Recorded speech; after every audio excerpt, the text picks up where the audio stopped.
Good morning, dear friends. Today is Wednesday. I believe is the 15th of Cheshvan. Help me out over here. Am I off a day? Mark, am I off a day? 14. 14. Yud Dalet Cheshvan. Unless I said the wrong tale. Mark, I just gained the day, so thank you. The 14th of Cheshvan. And it is the 12th. And you think October 20th, Wednesday. We're studying the entire Talmud, one page, one line at a time. And today, with Hashem's help, we can announce that we are studying the 9th chapter of the Masechet Shabbat, page 82, 82a, but we're really going to be on 82b. We're starting a new chapter, or we'll continue starting a new chapter that we started yesterday with a new Mishnah, a new discussion. Quite a change of topic, quite a change of pace. But on the other hand, as we discussed and will discuss, it's a lot about continuity. So just to recap, there's a new Mishnah, a new chapter, and the discussion is totally seemingly out of left field because the conversation until now is about Masechet, the laws of Shabbat. We're reading Masechet Shabbat, and suddenly we have a Mishnah that tells us the opinion of Rabbi Akiva about how to treat and view idol worship or idols. They're impure and a proof from a pasuk, which is again very much not what our conversation has been thus far. So much so that the glaring question is, how does this topic fall into Masechet Shabbat, and why does it come in over here? That's the big question. So we read Rashi yesterday, and Rashi says, hey, listen, admittedly, this Mishnah and the second Mishnah are not on the theme of Shabbos, but it's all a lead up to the third Mishnah. And halfway through the third Mishnah, we talk about bathing or washing a patient who had a circumcision, Shabbos, activities that are usually not done, and a source that is done. So Rashi says, ultimately, we needed to get to that Mishnah, and so there were a few preparatory remarks or comments or teachings that had to come before that, teachings of Rabbi Akiva. That's Rashi's explanation. And that's where we left off. We're going to take a peek at Tosfos, and then we'll get into the Gemara's analysis. So let me share the screen. Here we are, 82a, Mishnah, Rabbi Akiva, and let's pull up Rashi and Tosfos. All right, so I just want to recap Rashi here. Rabbi Akiva minayin avodah zara. Rabbi Akiva in the Mishnah says, how do we know avodah zara is considered impure with the kind of impurity that's conveyed by carrying, just like a nida? He brings a pasuk. Rashi. Again, we read this yesterday, just recapping. Mishum debayi lemisni behadayu. Because soon we need to learn. Minayin shemarchitzin esamila. We need to learn the Mishnah. I think it's Mishnah Gimel. How do we know? Is there a pasuk that teaches us that the milah is washed on Shabbos if it's the third day or other criteria? Kayalu hanach the damyan law. It included these other Mishnahs, these other teachings, although they are not on the subject of Shabbos, the damyan law, because they are of a similar nature. How are they similar? Because they have this formula, minayin da da da da da, shenemar da da da. And so it's a little bit of it's a unit, it's a series of teachings that Rashi seems to understand need to come together. That is Rashi's explanation. Tosfos has a slightly different explanation, which I think will add to the fullness of the picture. And so let's take a peek into Tosfos. Let's see how he understands the connection between this Mishnah and this position in Masechet Shabbat. Because ultimately, well, let's see Tosfos. Tosfos has some good questions. Pirish Bakuntris, Rashi, who is referred to as the Kuntris, gives the explanation. He says that we needed to have the Mishnah of Minayin Avodah Zara because we're going to read about bathing a youngster, a baby on Shabbos. The Einira, Tosfos rejects this explanation. Doesn't like that answer. If our agenda is to talk about Shabbos, well, you know what? Why don't we go straight to the point? Go to Mishnah Gimel. You could even shave off the first half. Start the parak with the question. Minayin shemarchitzin esakatan v'Shabbos. Start with the issue at hand. Start with the subject that's relevant to Shabbos. Don't tell me a whole story about avodah zara, tuma. Totally out of left field. We could have avoided a lot of questions. Good question. But the next question, I think, is even more powerful. There's another problem. with Rashi's explanation. Dahava leila misnei, the Perak Rabbi Lazar Demila. So as we know, the Sechet Shabbat has a few chapters in it. We're up to chapter 9. There's a good number of additional chapters. If you want to scroll through here, we've got 24 chapters. Not all of them are very long. There's 24 chapters. And no, hold on.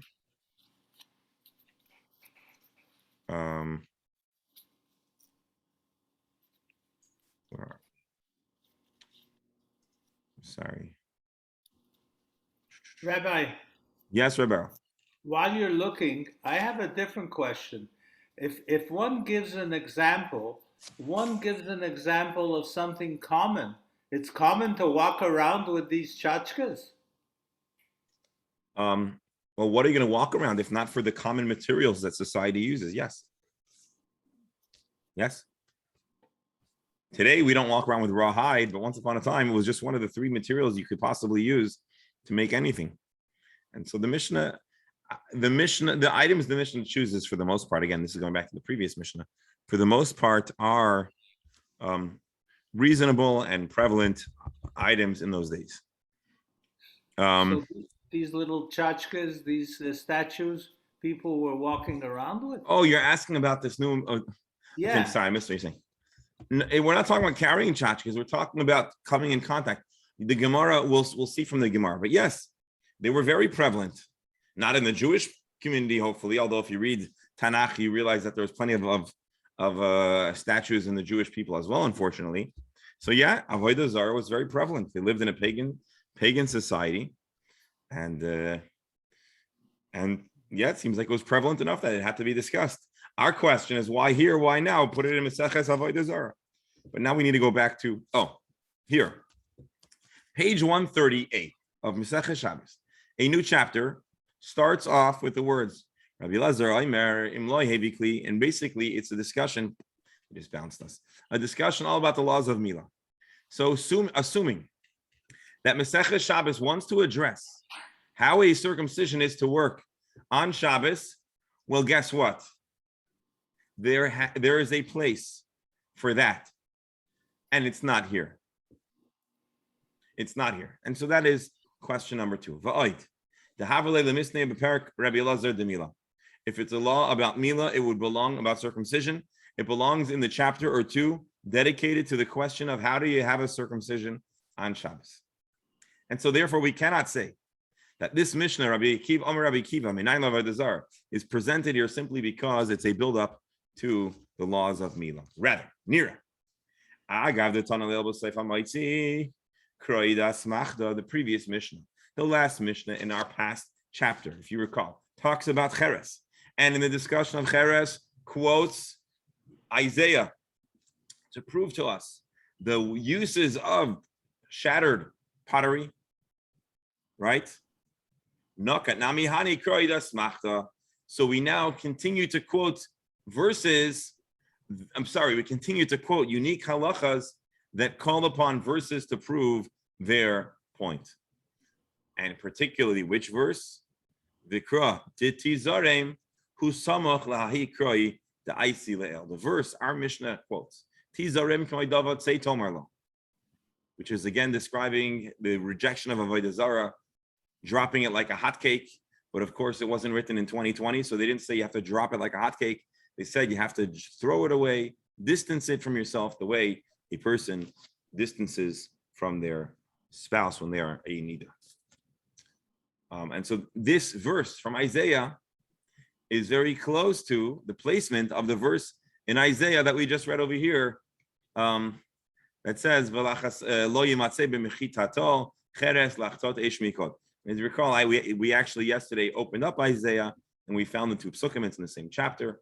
And so Tosfos says Rashi's explanation, a build-up to circumcision, that's an unsatisfactory answer. The appropriate answer, says Tosfos, is that it's a continuing the formula of the previous chapter. So now the next question, which I'm not sure I have a perfect answer for you, but I just want to acknowledge it, is so then maybe we should just continue it and have it one long chapter. Why would we start a new chapter right over here with Amar Rabbi Akiva? And that would be a good question. Perhaps the answer would be because ultimately we do have a whole series of Mishnahs of the same format. And ultimately, it is a little bit of a deviation of the conversation that happens in the previous Mishnah. And so maybe that's why they break it up. And again, if you're going to go into scholarship, it's curious to see how if there ever were in ancient times varying breakdowns of the prakim. But none of the commentaries say that, so we'll just leave it at that. So this is the explanation presented by Tosfot to understand how this Mishnah comes in. Those that are interested in further reading, you could take a peek. The Pnei Yeshua has a lengthy discussion about the connection and the preferences of Rashi, and the reason why Rashi says what Rashi says, and why Tosfos says like Tosfos says. And there's an instinct, I believe, and again, I don't want to read it now, it's a little long and a little complex, that it's not that Tosfos really rejects Rashi, but in his answer, he's building upon Rashi. We have 2 points of commonality. Number one, ultimately, we're building up to a discussion about Shabbos. Number two, it came in the same series of ideas, and there are those that say that each of these Mishnahs are really teachings of Rabbi Akiva. Rabbi Akiva, Minayin. So basically, being that we're going to be quoting Rabbi Akiva, we had to. It only made sense to go to the beginning of his series of teachings. Again, that start Amar Rabbi Akiva. Just look on the Mishnah, the Rambam.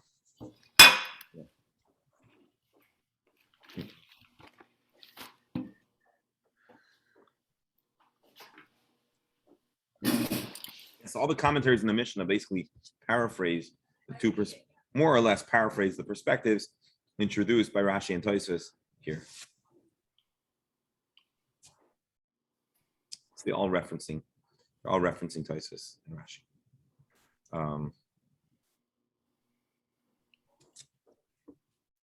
Here, I want to show you one thing. This is a commentary on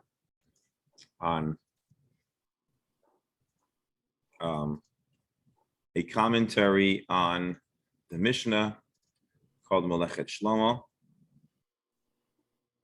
Hold on.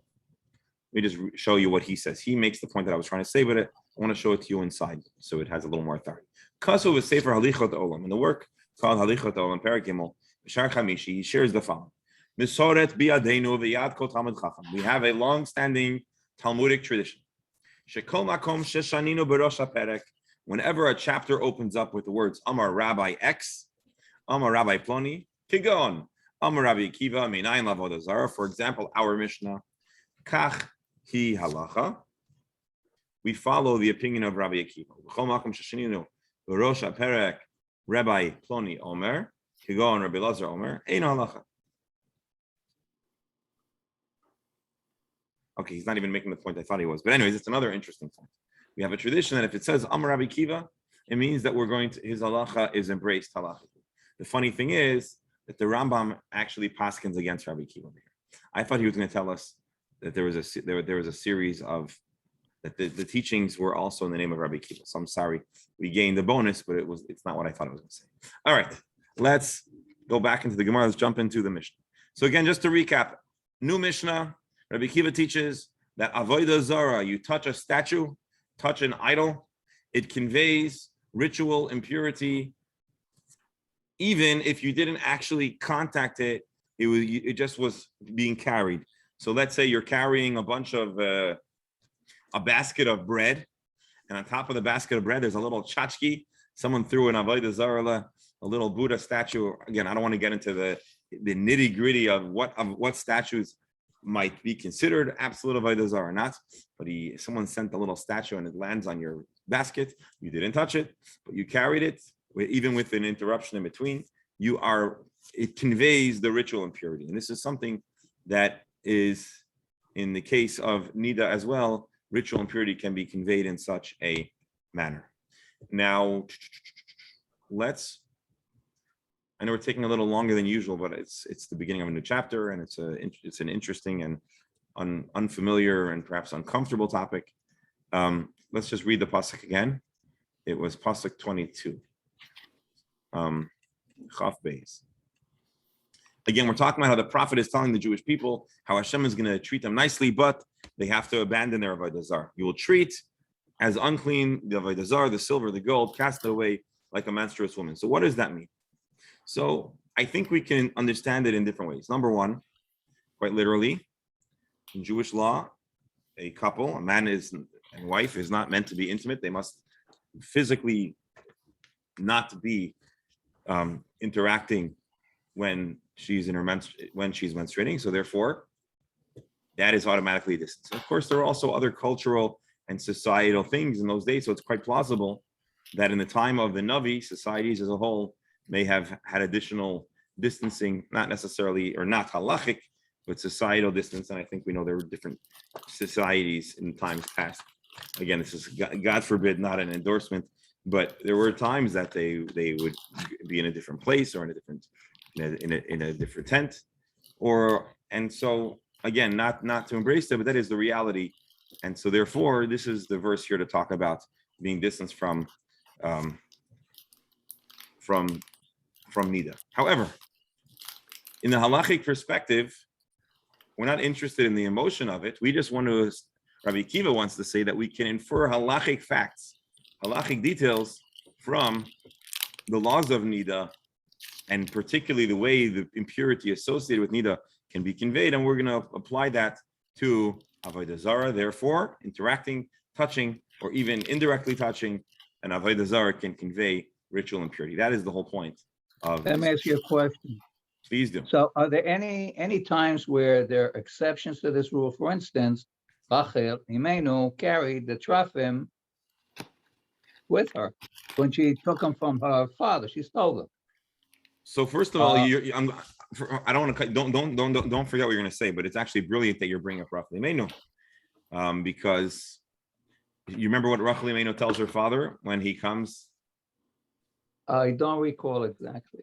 She claims that she's Oirach Right. Kanoshim, and so she is actually equating in her language the avodah zarah with Tuma.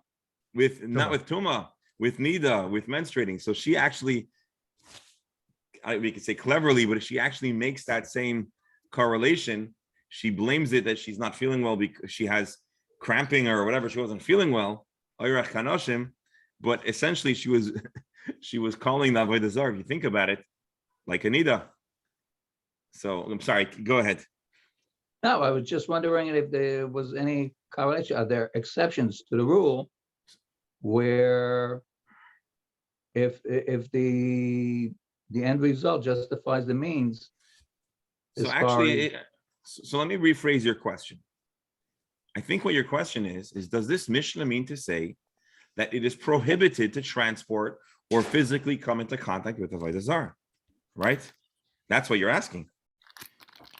Yeah, well, it is. And the answer is, and my answer would be, that's not really what the Mishnah is saying.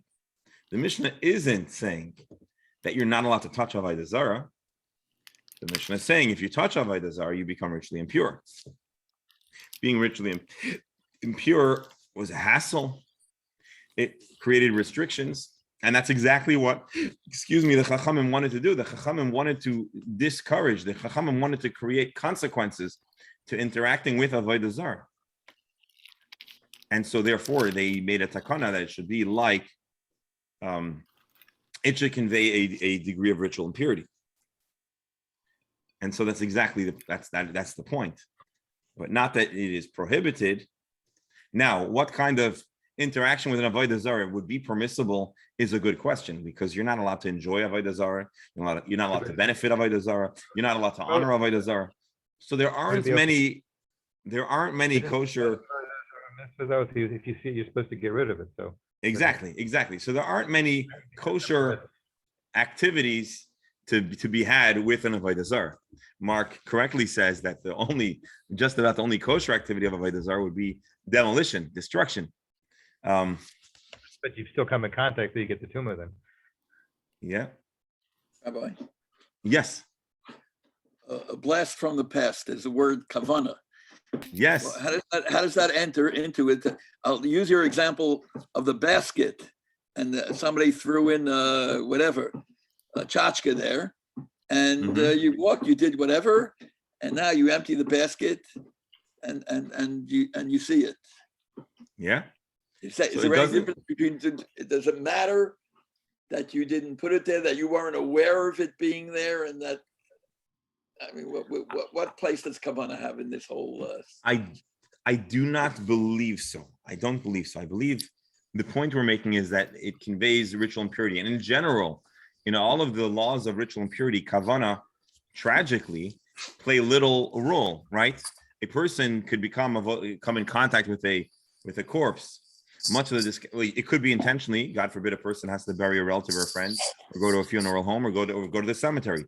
But there's much discussion about when you didn't realize, you didn't notice. And so much of a good percentage of ritual impurity is you certainly don't desire to have the contract the ritual impurity. So I do not believe. Again, I think as the Gemara unfolds, perhaps we'll see some additional halachic information. But suffice it to say, it does not appear to me that Kavanah plays a large role, because we're talking about ritual impurity. Yes, Rabbi.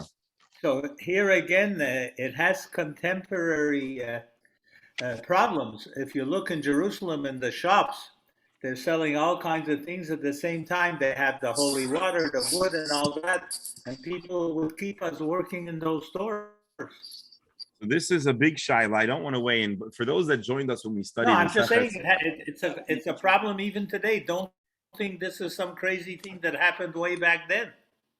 It could plausibly be a big problem. And there's actually, I just saw an anecdote. Someone sent me, I don't remember where I saw, because there's a shaila about, and again, this is not a halachic opinion if you're here now or you're listening in the future, but there's a shaila about what do you do if you're in the jewelry business. And we actually discussed this when we were studying Masechet Avodah Zarah. And one of the very popular items that people like to get attached to their necklace is a certain vertical and horizontal little line. And actually in Hebrew, what do we call that? We call it a shasi ve'erev, which means a horizontal and a vertical. And so a lot of customers like to get a tselem, across a shasi ve'erev. And are you allowed to sell it or not? And so again, I'm not telling you that you should, and I'm not telling you that you can't. Suffice it to say, there are posts, and if you recall in Masechet Avodah Zarah, there was a lot of contrasting Rashi's take on things and Tosfos' take on things. And so halachically, there are those halachic authorities that say that a cross is less of a religious, it's less of an Avodah Zarah, and it's more some kind of declaration, a statement. And there are those poskim that distinguish if the cross has something hanging on it, or if it's just a simple cross. And but this reminds me of a story. There was a Chashva Yid, again, I think this was in the Yaki community in Washington Heights, but I'm not certain. A Rav whose family was involved in jewelry, and their store had relied on the heter of having these shasi ve'erevs without. And so this was a rabbi, and there was some kind of controversy, and some rabbi from Brooklyn called the store, and he wanted to catch them on the record admitting to having this kind of material. So he calls up and says, hello, I want to order a cross. And the guy clearly had an Eastern European accent. So the owner realizes they're calling to make trouble. So it says, mit the Rebbe or on the Rebbe? You want the rabbi on the or not? Right. So again, this is not it's a complicated discussion, but suffice it to say, if it is really avodah zarah, and obviously you have to ask a big posek to make such a big decision, but that is the story.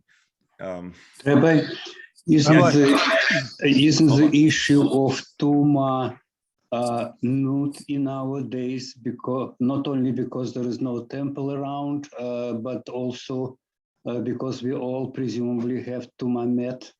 This is correct. This is correct. This issue has very little practical relevance today. Correct. We still shouldn't interact with avodah zarah or at least minimize as much as possible because of other considerations in Avodah Zarah. But as far as laws of purity, you are correct. Yes, Dr. Hammer? I asked about kavanot because I was thinking it's the quote holiday season coming up, and maybe Victor would comment on this because there are people from the former Soviet Union who, many, who perceive of the quote Christmas tree as a totally non-religious item that was celebrated by the New Year in the former Soviet Union. So when I actually had the experience in Teaneck of being invited to somebody's house who I knew was completely Jewish, had moved from Israel. And I came in and there was a big Christmas tree next to a Chanukiah. So, that's an issue, not selling them only, but if there's, how to deal with that. The interesting thing is I think we called upon our professor recently, not that long ago, on this very same topic. We spoke about the holiday tree or the New Year's tree. The tree is not called a Christmas tree in Russian. It's called a New Year tree. New Year. Actually, it's a kind of involved history because the Communist Party prohibited those trees after the revolution, and people didn't have it. But then they decided, and before revolution, of course, it was a Christmas tree in Russia. But there was a long interruption in using those trees. But sometime after the World War II, they decided to relax this restriction, and they allowed people to have it. And indeed, as you said, there was no whatsoever religious significance in this celebration. There was no Christian religious significance, because I guess at that time the tree returned to the Roman idolatrous calendar, and it was pagan celebration rather than a Christian celebration. But again, for most Russians, including Jews, it was just a festival celebration, because they really had few festivals in the Soviet Union. And this was probably the only one that didn't have a political significance. This is why people embraced it very, very eagerly. Interesting. I think it's called Novi God. Новый год, да. Новогодняя, да. Very interesting. Елка. Rabbi, Yes. regarding the Tumah, Children. sorry, regarding the Tumah. So today, everybody's considered Tumah. That's one of the reasons because we can't go on Har HaBayit. Yes. But so, what is the issue in with a Kohen going into Beit HaKvarot? Because the issue of Tumah. Let me give a fast answer on that, because I want to get into the Gemara today. So you're asking if everyone is ritually impure, so why do the Kohen make us meshuga about not going to cemeteries and other restrictions? And the answer is because the prohibition of a Kohen is not only about being impure, because I'm a Kohen and I am already ritually impure for a variety of reasons. Meaning I've unfortunately I've had to go into a cemetery when and whatever, in hospitals and on airplanes or whatever else, and you can't always avoid it. But the prohibition isn't just for a Kohen to not become ritually impure, but a Kohen is separately and specifically prohibited from coming in contact with a grave or a corpse, and therefore, even if they're ritually impure, the prohibition and the restriction yet remains. However, for most people, or for most purposes, if nowadays in the diaspora, there isn't much practical relevance as it pertains to the ritual impurity conveyed by the Avodah Zarah. But otherwise, there are other considerations. But here's the good news, or not the good news. Our Gemara is going to expand the discussion of reasons and ways to avoid Avodah Zarah beyond just the ritual impurity. And so we're going to expand this concept, and we'll expand our concept of it in just a moment. So let's dive right in. Tanan Hassam. We're going to quote a Mishnah.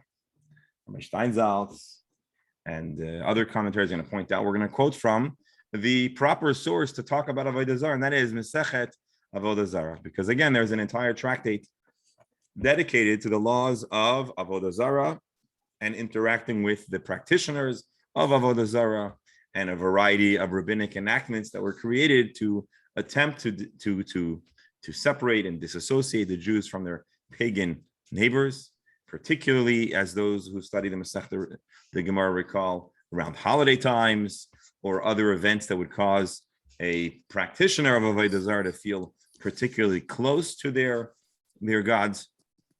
And so we're going to quote a Mishnah that's along the subject from Masechet Avodah Zarah. Tanan Hasan. The Mishnah teaches in Masechet Avodah Zarah, Mi shahaya beisai samach la'avodah zarah. If your home is adjacent, your neighbor, your next door neighbor, is a temple, a space that worships Avodah Zarah, Vinafal and Rashi, not Rashi, Vinafal on the wall that separates the two. So you're in a townhome, and the wall, or maybe you have a courtyard, and your next door neighbor is a temple, and the wall falls down. Also live nice, so you're not allowed to rebuild the wall. Why? Because you need the wall, but your neighbor also needs the wall. And your construction of a wall is ultimately going to benefit Avodah Zarah. Kate said Yasa, so what do? You can't be homeless. Not everybody could afford just to, you don't have disposable homes. You need to make your home work. So the Mishnah teaches that he should draw inward and build a wall 4 amis into his land, so that he is clearly and very specifically not assisting the Avodah Zarah in reconstructing their wall. That is the Mishnah. Actually doing them a favor. He's giving them some land. So you're not giving, I hear your point. You're saying maybe I'm just giving them more space. But the answer, I imagine, is that you're going to retain your property rights, and you're going to still, I don't know, plant a garden or put your garbage over there. But you're not going to, I'm sorry, doctor? Related to this, you often see in certain parts of the country, former synagogues now as churches. The question is, did they have the authority to sell that knowingly to religious organization other than the Jewish one? It's one of the great tragedies. Very often up in New York. Yeah. It's one of the great tragedies is that, you drive through Brownsville or other places in Brooklyn, and you see many buildings with, if you look carefully, you can see, if you look carefully, you'll see architectural structure or Magen David's, and then you'll see it's like the Korean church of whatever, or, and so it's one of the great tragedies. And it's a story, again, of Jewish demographics, right? Jews don't know how to stay in one place. And so we're constantly building shows and moving away, and building up communities and moving away, except for on the ocean. That's always Jewish. Rabbi, we have a really weird situation in Montreal. Alan will confirm it. We had a church that was bought and became a synagogue, major synagogue, and now it's a church again. Oh, really?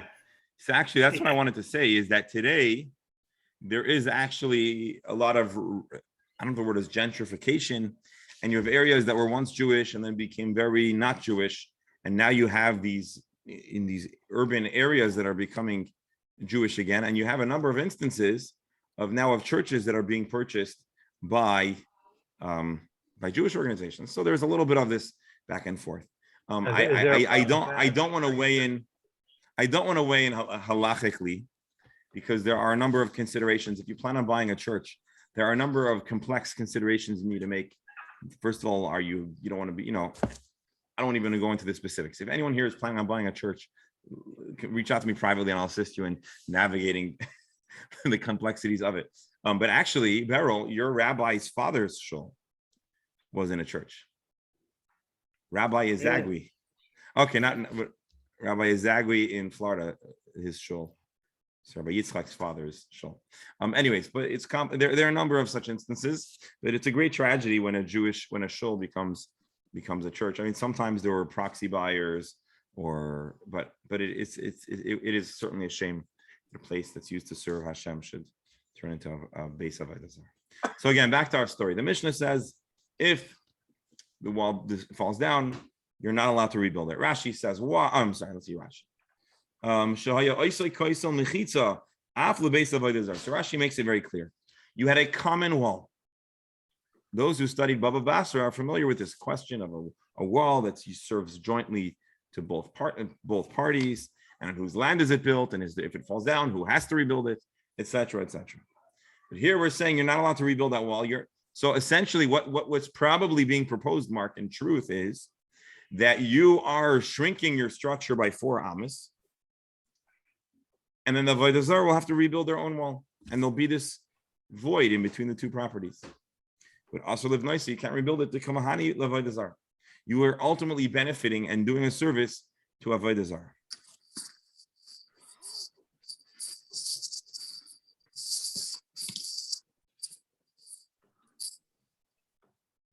Tosfos in our Masechta alerts us to Mark's question. Maseches Avodah Zarah, when you'll study this mission of Maseches Avodah Zarah, Parech Allah, there's a burning question. What's the question? You're ultimately giving more space to Avodah Zarah, and it is discussed and answered. Let's see. Really fast. Let's do this really fast. Mark asked a good question. He deserves an answer.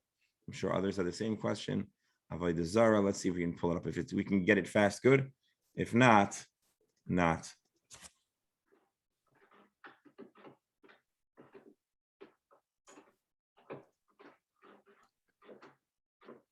I think at the very beginning you had something about benefit, going the other way. Yeah, but I don't want to go into the whole sugya. I just want to see if we can find that very question. Hold on. It was right there. It said you can't get benefit. I was looking for the Tosfos. Hold on.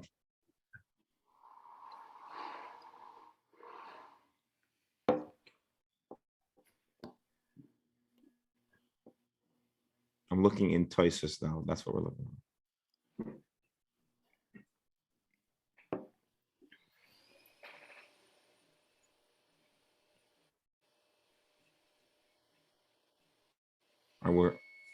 We will have to revisit this, I guess.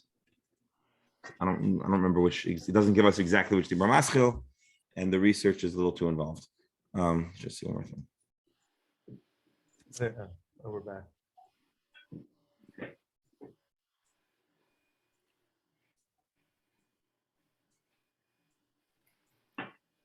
Today, you couldn't do that, Rabbi, with the real estate laws and stuff like that.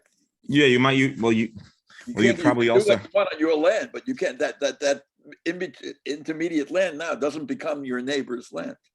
Oh, of course not. But I don't think we're actually alleging that it literally becomes your neighbor's land. But ultimately, you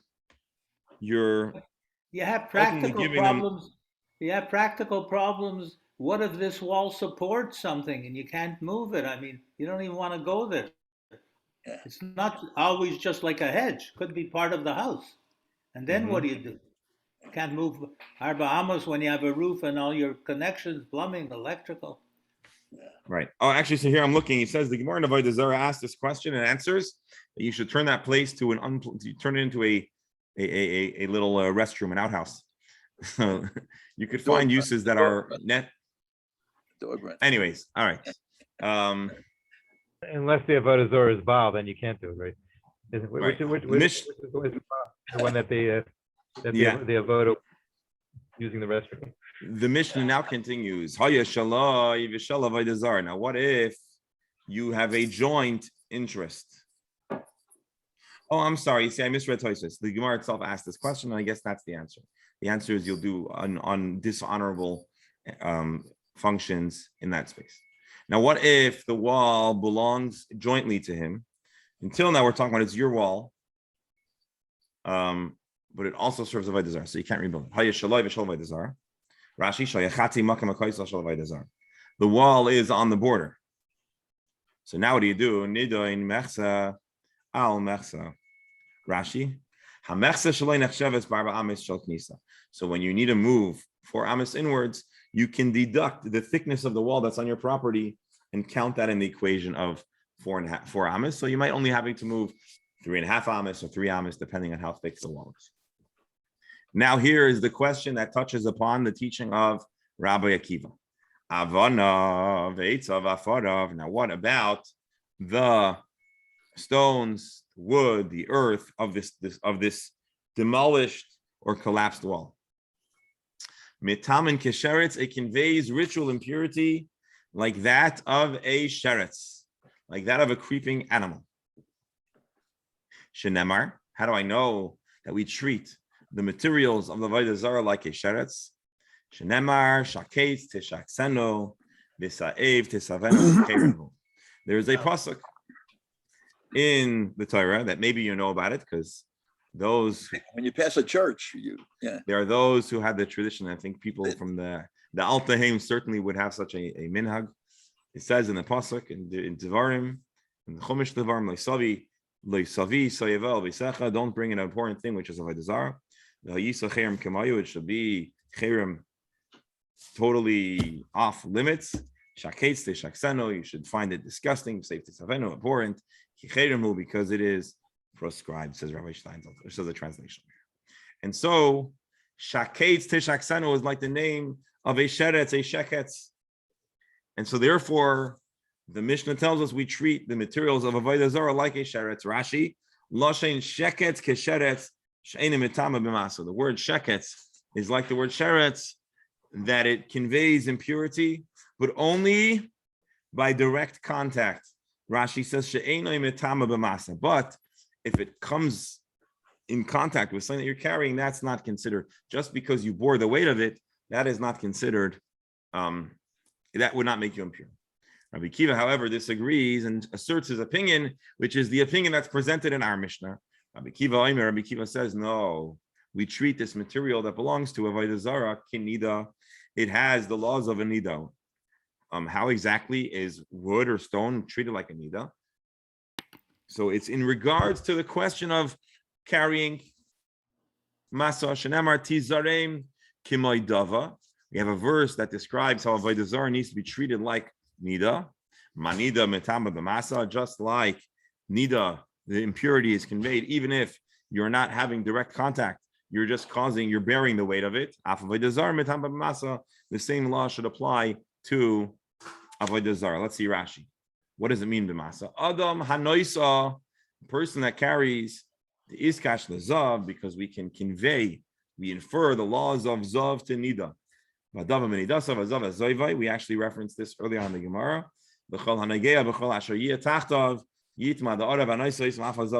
Basically, long story short, if you bear the weight of Avodah Zarah, you would become richly impure. This is the opinion of Rabbi Akiva.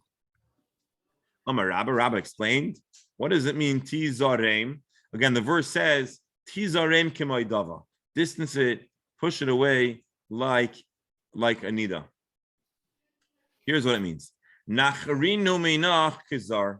Treat it like, let's use Shabbas Ch9's translation. Cast it away. Make them a nachri.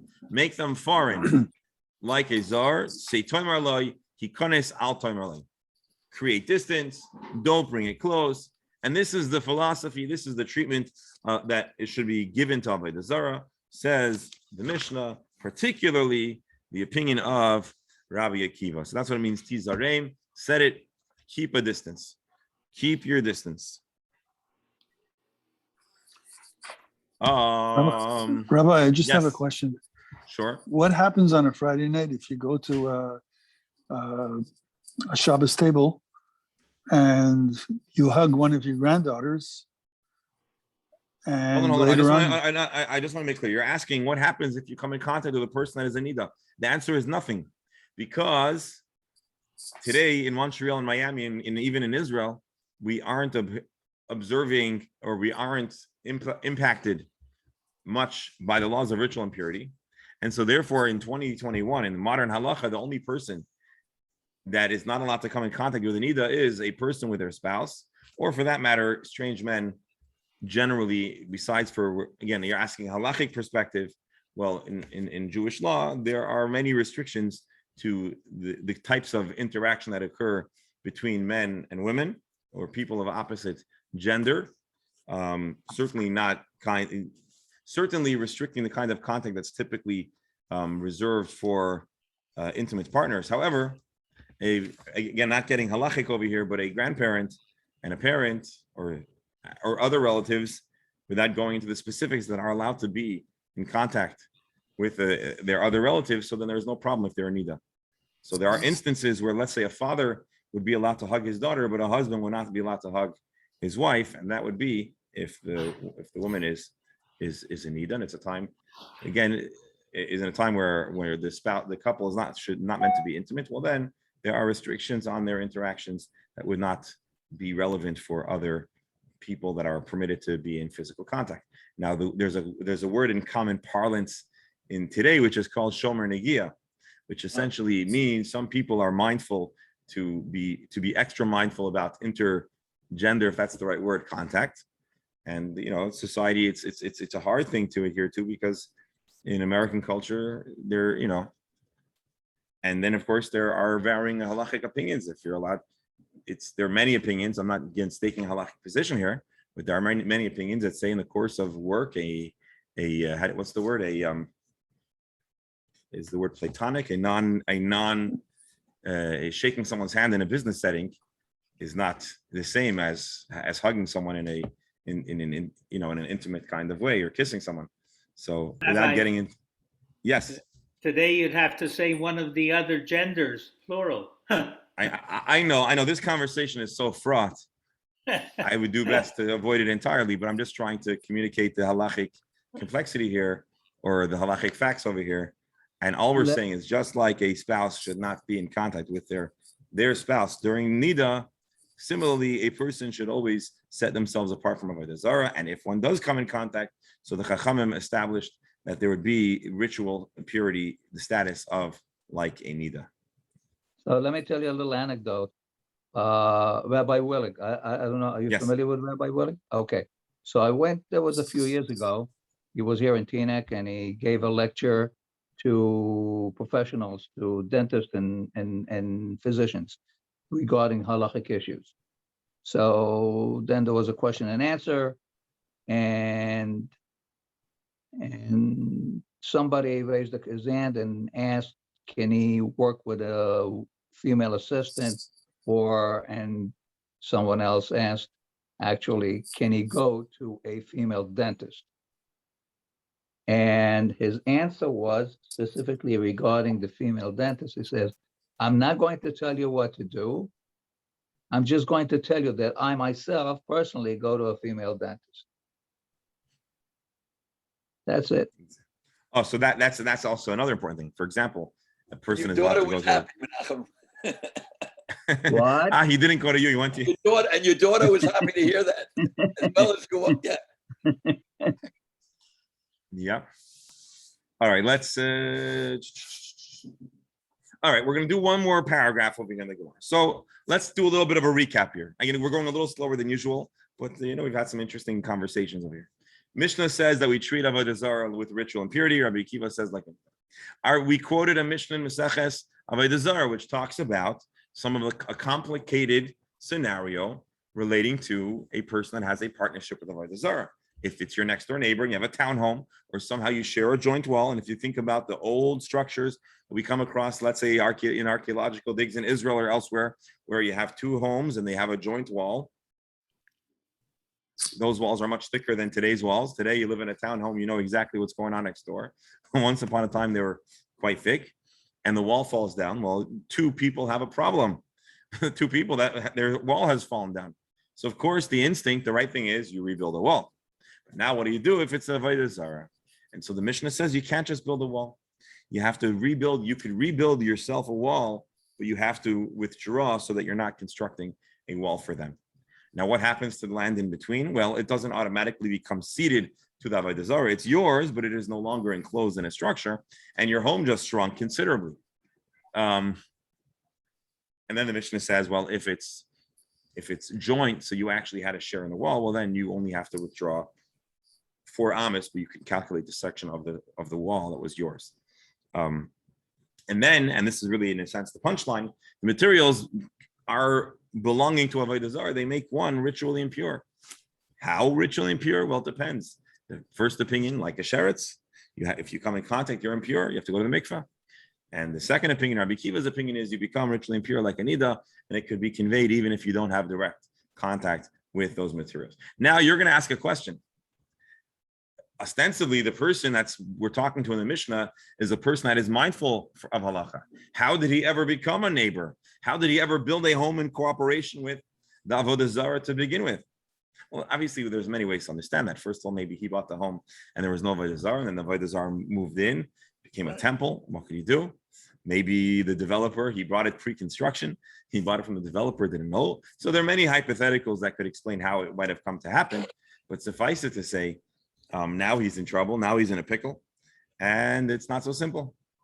Let us, I'm not going to go into the next Gemara because I think we need a fresh mind and we'll be able to address it tomorrow. Let's just take a fast. No, there's no. I want to see if he quotes any of the halachic works, the Rambam or others. Let's see. Let's take a fast peek. A person shouldn't build his home adjacent to Avodah Zarah. And are there ways that it's permissible? If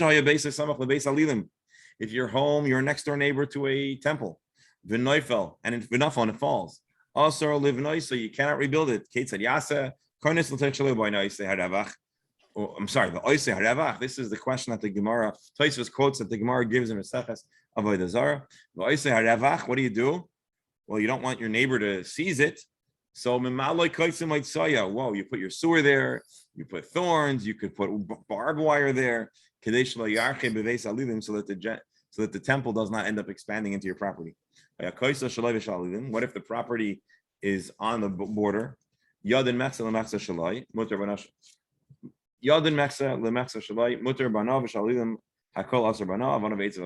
Long story short, you cannot benefit, you cannot enjoy, you cannot make any use of the stuff. So how would you have the value of the materials if it's avodah zarah? So apparently you could sell off the materials back to them. Rambam. No, this is going to be the next Gemara's topic. Okay, so he uses the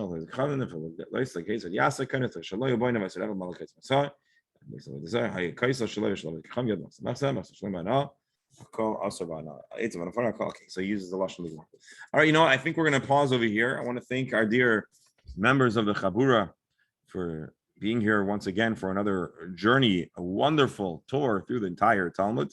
Let's close by mentioning, we put in the message some names that we're praying for: Refuah for Leah Basrita, Chaim, Nisim Chaim ben Mazal, and Chaim Baruch, Eliezer ben Rusa Esther. We should have only good news, and all those that are in need of Refuah Shlema should see one speedily and completely so. And we'll mention Lilo Nishmas, Daniel Yerachmiel ben Gedalia, Klal Yisrael, especially the members of the Chabura, only have good news. And I hope to see everybody tomorrow. Gesundheit and Freiligkeit. Thank you all so very much.